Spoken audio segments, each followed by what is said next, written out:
आणि यानंतर पुढची बातमी। यशश्री शिंदे हत्या प्रकरणातील आरोपी सध्या पोलीस कोठडीत आहेत। आई बाबा होण्याचे स्वप्न अजून पूर्ण झाले नाहीत का? आई बाबा होण्याचे तुमचे स्वप्न पूर्ण करा अपोलो फर्टिलिटीद्वारे। मोफत सल्ल्यांसाठी कॉल करा 9953959370। यशश्रीच्या हत्येनंतर तिचा मोबाईल गहाळ झाला होता। आता हा मोबाईल पोलिसांच्या हाती लागला असून या प्रकरणातील आणखी धागेदोरे समोर येतील अशी माहिती आहे।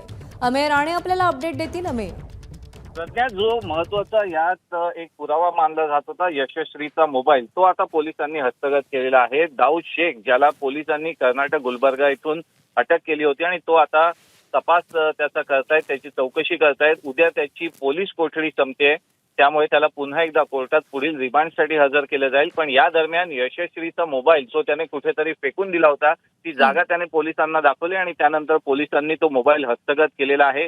तो मोबाईल त्याने उद्ध्वस्त करण्याचा सुद्धा प्रयत्न केला होता, त्यामुळे त्यातला डेटा रिकव्हर करण्यासाठी आता यशश्रीचा मोबाईल जो आहे तो फॉरेन्सिक लॅबला पाठवण्यात येणार आहे। फॉरेन्सिक लॅबचा अहवाल आल्यानंतर नेमकी माहिती कळू शकेल की दाऊद आणि तिच्यात यशश्रीमध्ये किती वेळा संवाद झाला होता, काही कॉन्टॅक्ट झाला होता का, आणखीन कोणाच्या यशस्वी संपर्कात होती का, या सगळ्याचा, तसेच तिचं लोकेशन कुठे कुठे होतं, या सगळ्या गोष्टींचा तपास करण्यासाठी मोबाईल हा अत्यंत महत्वाचा पुरावा आहे आणि तो आता पोलिसांनी हस्तगत केल्यानं या प्रकरणी अधिक तपास अधिक वेगाने होईल अशी अपेक्षा पोलीस व्यक्त करतायत। त्या दरम्यान उद्या पुन्हा एकदा दाऊद शेखला पुढील रिमांडसाठी कोर्टात हजर केलं जाईल।